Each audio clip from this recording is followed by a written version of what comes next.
Hello, हाय, नमस्ते। Red string theory क्या है? बहुत ज़्यादा सवाल पूछा जा रहा है आजकल। ट्विन फ्लेम है ये कनेक्शन या फिर सोलमेट कनेक्शन है?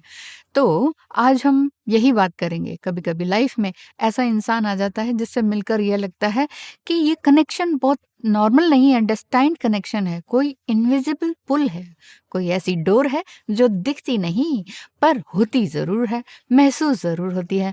इसको रेड स्ट्रिंग थ्योरी के नाम से जानते हैं। सवाल आया है कि रेड स्ट्रिंग थ्योरी मैडम है क्या? आजकल इसको हम ट्विन फ्लेम से जोड़कर देख रहे हैं, क्या ये सही है? और इसका ओरिजिन कहाँ से माना जाता है? कोई जापानीज़ बोल रहे हैं, कोई चाइनीज़ बोल रहे हैं। तो क्या ये ट्विन फ्लेम से रिलेटेड है या सोलमेट कनेक्शन से? और सबसे इम्पोर्टेंट कि इसे पहचानें तो पहचानें कैसे? इस कॉन्सेप्ट की रूट्स चाइनीज़ ट्रेडिशन में यू लव नाम के मैच मेकिंग डेटी से जोड़ी जाती है और बाद में जापान में यही आइडिया अकाई ईटो के रूप में बहुत ज़्यादा पॉपुलर हुआ। सबसे पहले सिंपल लैंग्वेज में इसको समझते हैं कि रेड स्ट्रिंग थ्योरी के अनुसार दो लोग जो एक डेस्टाइन्ड कनेक्शन शेयर करते हैं उनके बीच में एक इनविजिबल थ्रेड होता है। चाइनीज ट्रेडिशन में इसे अक्सर एंकल से जोड़ा गया, जबकि जापानीज ट्रेडिशन में इसे लिटिल फिंगर से ज्यादा रिलेटेड इमेजरी ज्यादा फेमस हुई। अब ओरिजिन की बात करें तो इसका शुरुआती जो है वो रेफरेंस चाइनीज फोकलोर में मिलता है। यहाँ यू लव यानी old man under the moon को ऐसे डिवाइन मैच मेकर की तरह देखा गया जो उन लोगों को जोड़ते हैं जिनका मिलना पहले से ही तय होता है। बाद में ये आइडिया जापान पहुंचा और वहां अकाईतो यानी रेड थ्रेड ऑफ फेट के रूप में रोमांटिक सिंबलिज्म बन गया। आज भी सॉन्ग्स हैं, स्टोरीज हैं, पॉपुलर कल्चर में ये कॉन्सेप्ट बहुत ज़्यादा यूज़ होता है, इसीलिए ये सवाल इंडिया में भी आ गया। अब आते हैं उस सवाल पर जो सबसे ज़्यादा पूछा जाता है, क्या? वो ये कि क्या red string theory twin flame है? मेरा ग्राउंडेड आंसर ये है कि डायरेक्टली नहीं। रेड स्ट्रिंग थ्योरी का कोर आइडिया है डेस्टाइन्ड मीटिंग, मीनिंगफुल बॉन्ड और फेटेड कनेक्शन, जबकि ट्विन फ्लेम फ्रेमवर्क में यूजुअली इंटेंस मिररिंग होती है और स्पिरिचुअल ट्रिगर्स मिलते हैं, सेपरेशन होता है, शैडो वर्क होता है, इनर वर्क होता है, अवेकनिंग होती है, असेंशन होता है, इनर ट्रांसफॉर्मेशन होता है।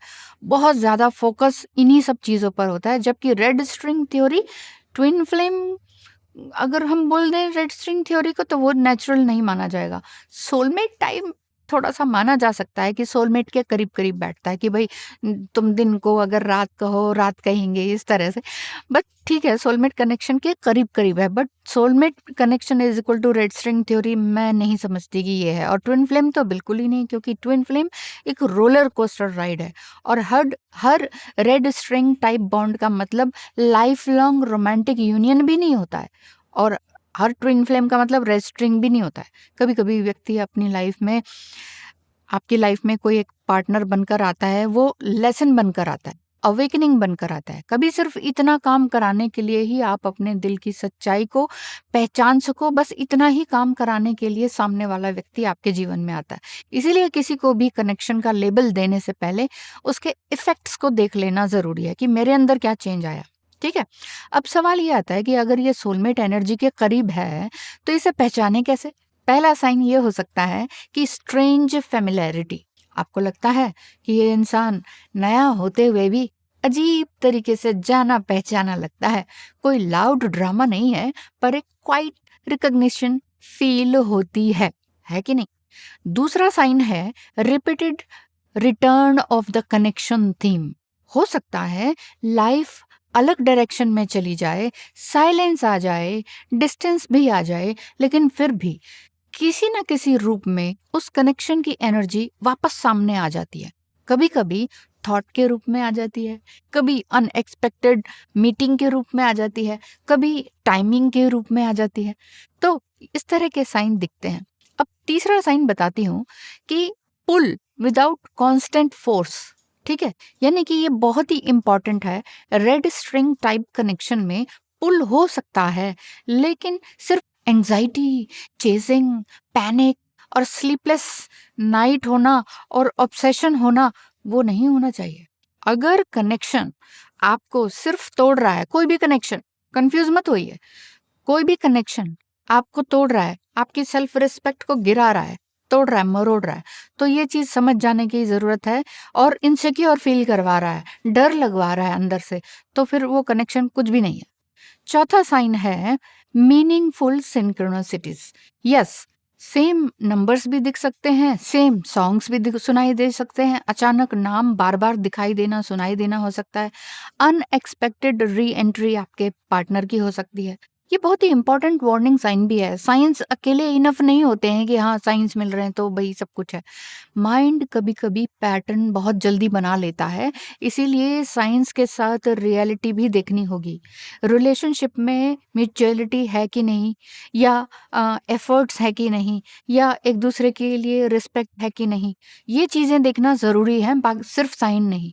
फिफ्थ साइन ये बताती हूँ कि ग्रोथ, रियल मीनिंगफुल कनेक्शन आपको सिर्फ इमोशनली हाई नहीं करता है, आपको मेच्योर भी बनाता है। एक और एक 11, आप अपने अपने पैटर्न्स को देखने लगते हैं। 11 नंबर भी आपको बहुत देखने लगता है। आपकी क्लैरिटी बढ़ती चली जाती है, आप खुद से झूठ कम बोलने लगते हैं, आप अपने अंदर हीलिंग करने लगते हैं। अगर कोई बॉन्ड आपको बस वेट करवा रहा है, पेन दे रहा है, कंफ्यूजन क्रिएट कर रहा है, और सिर्फ डेस्टिनी बोलकर डेंजरस वे में आपको एक तरह से ऑब्सेसिव बना रहा है, तो वो कोई भी कनेक्शन नहीं है। तो क्या ये रेड स्ट्रिंग थ्योरी को सोलमेट कनेक्शन कहना ज्यादा सही है, ऐसा सवाल भी पूछा जा रहा है। तो काफी हद तक हाँ, क्योंकि इसका जो ट्रेडिशन है वो context love, marriage, destined romantic bond से जुड़ा हुआ है। यू लव भी लव और मैरिज मैच मेकिंग से लिंक्ड फिगर माने जाते हैं। इसीलिए अगर कंपेयर करना हो रेड स्ट्रिंग को, तो soulmate style destined love connection को उसके करीब करीब समझना ज्यादा बेटर है, बजाय के ट्विन फ्लेम के। ट्विन फ्लेम एक बहुत ही हैवी स्पिरिचुअल टेम्पलेट है, बहुत बहुत हैवी कनेक्शन है। कभी कभी कनेक्शन का नाम आपको किसी इंसान तक पहुंचाना नहीं होता है, बल्कि आपको अपने डीपर सेल्फ तक पहुंचाना होता है। आप खुद को जान जाते हो कि अरे मेरे अंदर ये क्वालिटीज है, मैंने तो खुद को पहचाना ही नहीं, अंदर ही अंदर डर था। तो वही रेड स्ट्रिंग कनेक्शन है, तो आप अपने आप से कुछ ऑनेस्ट क्वेश्चंस पूछिए कि क्या है क्या नहीं। अब इसी पूरी बात को एक सॉफ्ट कंक्लूजन में समझते हैं कि रेड स्ट्रिंग थ्योरी ज्यादा नेचुरली सोलमेट या डेस्टाइन्ड लव कनेक्शन के करीब करीब समझा जाता है, और इसे पहचानने के लिए सिर्फ साइंस नहीं, क्योंकि साइंस सबसे मिल सकते हैं, बल्कि पुल, पीस, टाइमिंग, ग्रोथ, रिस्पेक्ट और म्यूचुअलिटी भी देखनी जरूरी है। क्योंकि सच्चा कनेक्शन सिर्फ दिल को ही नहीं खींचता है, इंसान को भी तो साफ करता है, क्लीन करता है, रुलाता भी है, लेकिन जगाता भी है। सिर्फ मिस्ट्री नहीं देता, मीनिंग भी देता है, ट्रांसफॉर्म करता है बेसिकली। किसी भी प्रेम में अगर आप ट्रांसफॉर्म नहीं हुए, तो फिर वो प्रेम ही नहीं है। ठीक है, मैं खुद का खुद में नहीं रहा, मैं तेरा हो गया, समथिंग टाइप। सब तेरा तेरा, क्या है वो सॉन्ग्स, क्या मतलब है उसका? यही तो है।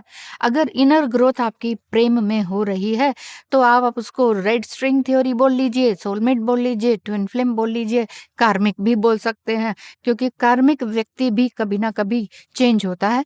वो बहुत प्रेम भी बरसा सकता है, वो रोकर माफी मांग सकता है कि हाँ भाई, मुझसे अब तक मैं किसी किसी की बातों में आ रखा था और तुम्हारे सच्चे प्रेम को नहीं समझा।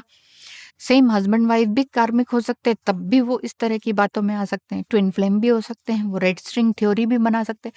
तो किसी एक पर्टिकुलर लेवल पर मत अटके रहिए, आप बस अपने आप से क्वेश्चन कीजिए, जो व्यक्ति मेरे दिल पर छप गया, आत्मा पे छप गया, उसके साथ चाहे बात हो रही है चाहे नहीं हो रही, चाहे मिल रहे हैं चाहे नहीं मिल रहे, चाहे हमेशा के लिए दूर हो गए हैं फिजिकली, मेरी इनर ग्रोथ हो रही है कि नहीं, मैंने खुद को पहचाना है कि नहीं, है ना? खुद का मतलब ही यही है, खुदा।